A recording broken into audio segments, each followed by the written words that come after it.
What's going on, Flawless fam? So we down in the vault this week and we got a question, and I said, you know what, maybe not today. And then we actually ran through and did our feeding and pulled eggs, and I said it wasn't too bad today.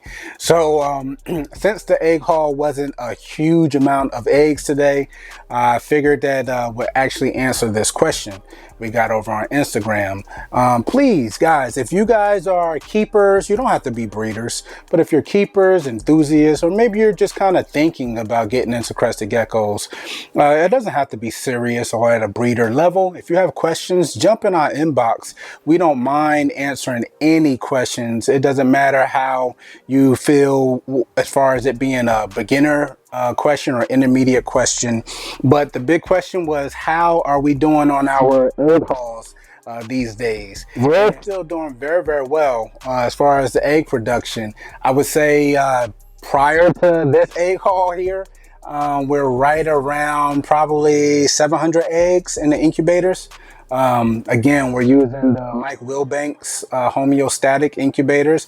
We love them. We've done reviews on them and kind of unboxings and setups on them. So go back and check out those videos.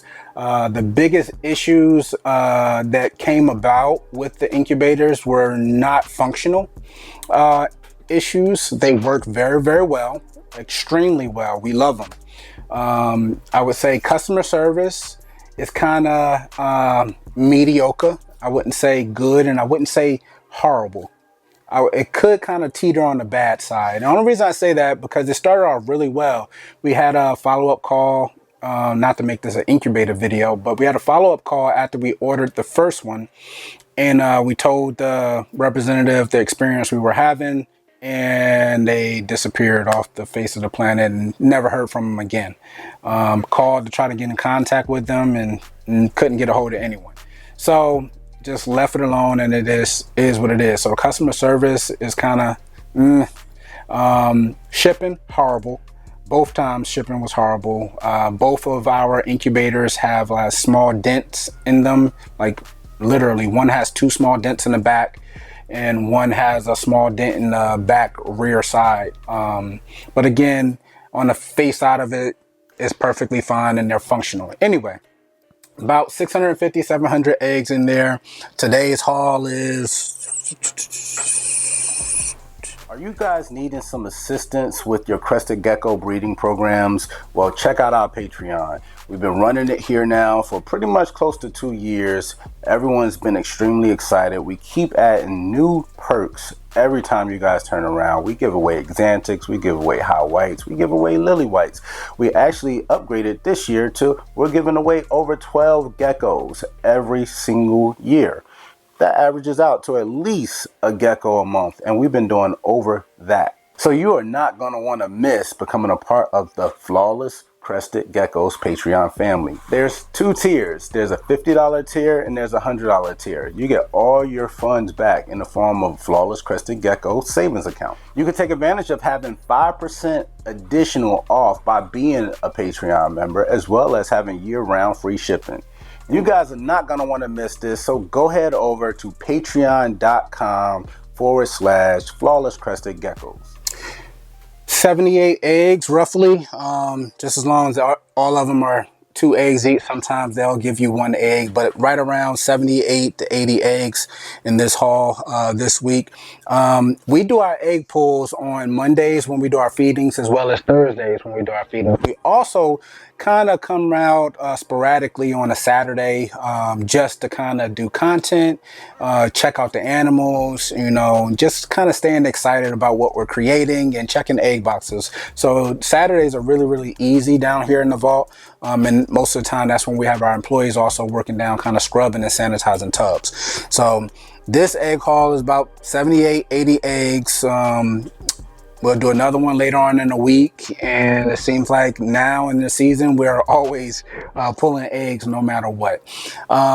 Typically we're producing anywhere from 1,000 eggs to about 1,400 every year.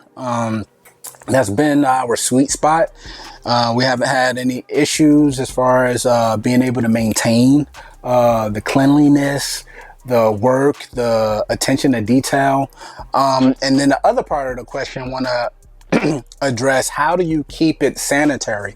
As you guys know, when they're laying, they do some of everything in these lay boxes. Their poop, their, everything in these lay boxes. So when we go and we pull an egg, we pull a whole egg box, we have it labeled with tape. Keep it very simple and efficient. That way, here is all fresh, sanitized lay boxes. We have a 5-gallon pail already pre-mixed, as you guys probably seen in previous videos on how Audra makes the median for the lay boxes. 5-gallon pail of median already made up of dirt and sand and everything mixed up, and we'll just make some new ones when they're filthy.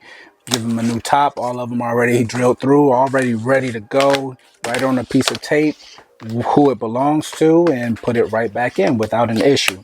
We're going to do a few of them today before putting these eggs away and putting these lay boxes back.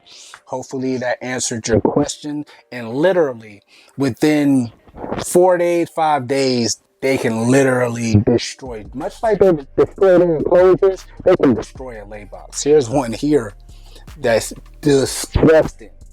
Check that nastiness out. So when we pull these eggs and put these eggs away, we'll make a new lay box and new piece of tape and everything else. Again, a fresh, completely sanitary lay box. We've been using this process for the last 6 or 7 years. We have not had any issues whatsoever.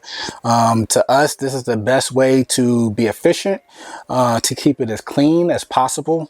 Again, we're in there, moving things around, checking lay boxes, making sure everything is sanitary on Mondays, on Thursdays, and then again on Saturdays into each and every one of these enclosures. So again, hopefully that answers your question in a major way. Hopefully you're having a very flawless week. It's Will, Flawless Crested Geckos, and we out.